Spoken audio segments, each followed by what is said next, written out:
Hindi po. Kung masatisfied. Yung masatisfied? Ayun. How was it? Ang ganda po. Wow. Thank you so much po. Parang natural lang. Ganda. Ayan po siya. Sulit ang punta. Sulit ang punta. Actually, ma'am, di pa siya luto. Ha, nagka-wax pa lang to. Okay Ayan. lang.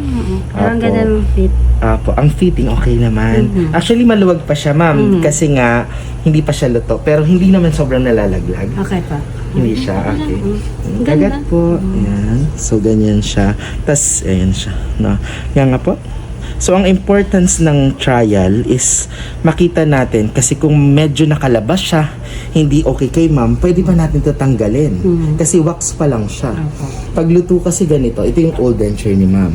So, pagluto na, binalikan ni ma'am dito, galing pang Batangas si ma'am.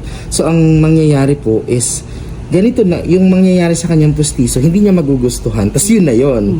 Pero ito, kung hindi niya magustuhan, pwede pa ulit i-retrial. Meaning, isiset lang siya ulit based doon sa nakita naming problem. Aayusin yung problem. So, since first trial namin, wala na agad naging problema kay ma'am. Nagandahan na agad siya. Lulutuin na. At talagang sinet ko si ma'am kasi itong patient na to from Batangas pa siya. Anong oras kayo umalis? 7. 7 a.m. imagine, tapos nakarating sila 11 a.m. na. So 8, 9, 10, 11, so 4 hours. Nag-effort talaga yung patient. Alam kong malayo siya. Tagig siya nagpa-schedule last time. Pero this time, sabi ko, gusto kong tapusin on the day.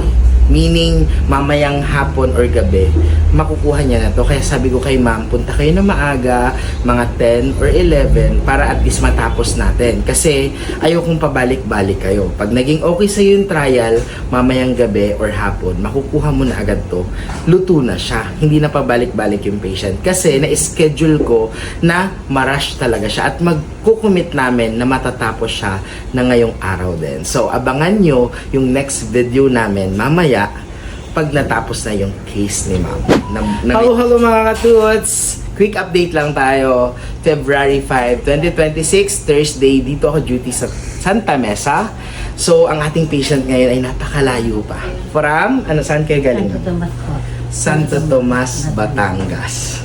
4 hours na biyahe from Batangas to Santa Mesa. Grabe ang effort. Actually, si ma'am, nagpa-schedule siya sa Taguig nung first visit niya kasi mas malapit naman talaga ang area nila na Batangas sa Taguig. Pero ngayong araw, in-schedule ko sila sa Santa Mesa para kung may revision sa trial na gagawin sa kanya, ma-revise na agad at matapos namin ngayong araw. So, this is a challenge for me na tapusin ngayong araw tong case na to at matapos yung case ni ma'am for 2 days. Then, tingnan natin ngayon kung okay ang trial at magandahan si ma'am para mapaluto natin agad mamayang hapon or gabi. So, ito na yung ngipin ni ma'am. So, kung makikita nyo, wax pa lang yan kaya iba yung kulay, color red, no? So, para at least kung may aayusin, maayos pa natin. Try na po natin kay ma'am. Lagay na po natin, ma'am.